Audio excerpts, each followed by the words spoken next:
जय हिंद दोस्तों। सीएसके में आप लोग को स्वागत है। कहा जाता है यह जिंदगी हंसी है इसे प्यार करो, अभी है रात तो सुबह का इंतजार करो।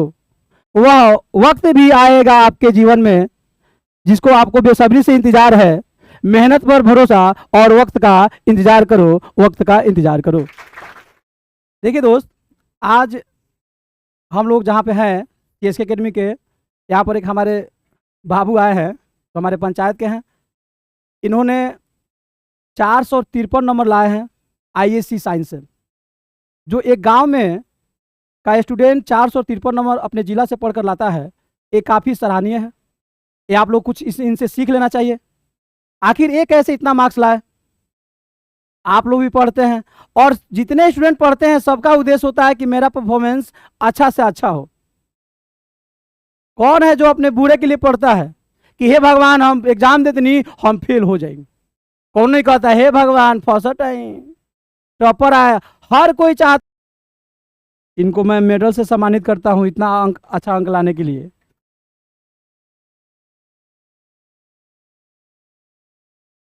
इनका सपना है आईआईटी हो, यूपीएससी हो, उनमें इनका मेहनत के बल दम पर वह भगवान इनको जरूर पूरा करेंगे और मेरा आशीर्वाद रहेगा। और जिस तरह इनका मेहनत है आगे भी इसी तरह कामयाबी हासिल करते रहें। बहुत बहुत धन्यवाद। कौन कहता है पानी में डूबने से किसी की मौत होती है? मौत तो उसकी होती है जिसको तैरना नहीं आता है। नहीं तो पानी में डूब डूब के लोग तो मछली पकड़ते हैं, अगर वो भी तो डूब जाते हैं लेकिन उनको तैरना आता है। उसी तरह एक हमारा लाइफ है, परिस्थिति हमको मजबूर बना देती है तो हम मजबूरी में क्या होते हैं, झुक जाते हैं, क्योंकि परिस्थिति से हमको लड़ना नहीं आता है। और जो परिस्थिति से लड़ जाएगा वह इसी तरह टॉपर बन के वो कहीं किसी भी स्टेज पर छा जाएगा। सीएसके एकेडमी एक हमारा जो एकेडमी है, अभी जो संस्था है, यहाँ पर हम लोग एकदम गांव सुदूर क्षेत्र में हैं जहाँ पे किसी प्रकार का कोई सुविधा विशेष नहीं है, फिर भी हमने डिजिटल लगाया बच्चों को बेहतर से बेहतर पढ़ाने के लिए। जैसे घर गए तो सबसे पहले सर जो पढ़ाए हैं उस चैप्टर को पहले पढ़ना है।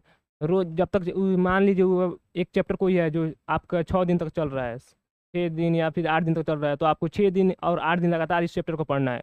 और इसके पहले अगर जो भी चैप्टर खत्म हो गया है, फिजिक्स हो, मैथ हो, केमिस्ट्री, जो भी सब्जेक्ट है, तो उसको भी आपको पढ़ना है, रोज पढ़ना है। ऐसा नहीं कि एक दिन पढ़ लिए बस छोड़ दिए, वैसे वो कुछ नहीं होगा। आपको याद नहीं करना है, याद तो मैंने कभी किया ही नहीं। बस आपको केवल जो सर लिखाए हैं समझ समझ के पढ़ना है, बस रोज पढ़ना है।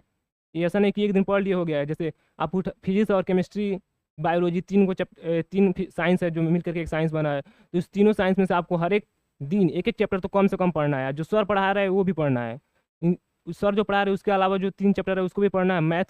मैथ में जो सर यहाँ पे बनवा दिए क्वेश्चन, उसको जाइए फिर से उस क्वेश्चन को पहले सॉल्व कीजिए। उसके बाद से जो पीछे का है उसका रिवीजन कीजिए मैथ में। और एसएसटी हो गया तो एसएसटी हो गया तो एसएसटी वगैरह का जो सर नोट्स लिखवा रहे होंगे तो वे वाला क्वेश्चन आपको आप पढ़ते रहिए। ऐसा नहीं कि जैसे 4 गो एसएसटी का बुक है तो उसमें से आप 2 गो पकड़ लीजिए, दो आज पढ़ेंगे, फिर कल 2 पढ़ेंगे, फिर परसों 2 पढ़ेंगे, ऐसे करते करते आप पढ़िएगा। और रिवीजन रिवीजन ज़्यादा ज़रूरी है। और कोशिश कीजिए कि सर जो पढ़ा रहे हो रटने का नहीं, बस समझने का कोशिश कीजिएगा। समझते समझते आपको अभी से अगर ऐसे बच्चे कई मिलेंगे कि आपको जैसे कि वो क्या करेंगे, बोर्ड मॉडल क्वेश्चन खोज कर बस उतना ही पढ़ेंगे और याद कर लेंगे। तो ऐसे आपको नहीं करना है। जो भी चैप्टर है एक एक क्वेश्चन जो सर बताए हैं बस उसको समझना है। अभी समझने का काम कीजिए, समझते समझते पढ़ते रहिए बस। और लास्ट तक आप जैसे ही दिसंबर में, अक्टूबर नवंबर में जब पहुँचिएगा, बस इतना ही काम अगर रोज़ डेली समझते समझते कीजिएगा तो लास्ट अक्टूबर से नवंबर में आपको सब इस सब मतलब जो भी सर लिखाए वो सब कुछ याद हो जाएगा। याद करने की जरूरत ही नहीं पड़ेगी। और कौन क्वेश्चन कहाँ किस कॉपी में है, किस पेज में है, ऊपर है कि नीचे, सब आपको मालूम चल जाएगा अगर आप रोज़ पढ़ते हैं तब। इसलिए सबसे ज़्यादा जरूरी है कंसिस्टेंसी, नियमित पढ़ाई और रिवीजन। तो सबसे बड़ा हथियार यही है जिससे आप कुछ भी कर सकते हैं पढ़ाई में। ऐसे ही मैंने किया था। मैं केवल पढ़ता ही रहता था, जो भी होता था बस समझ समझ के पढ़ना होता था। लास्ट तक आप पहुँचिएगा तो आपको हर एक क्वेश्चन मालूम चल जाएगा कि इस कॉपी में है, इस पेज में है, ऊपर है कि नीचे, आपको सब मालूम चल जाएगा। उसमें कुछ याद करने की जरूरत ही नहीं पड़ी मुझे।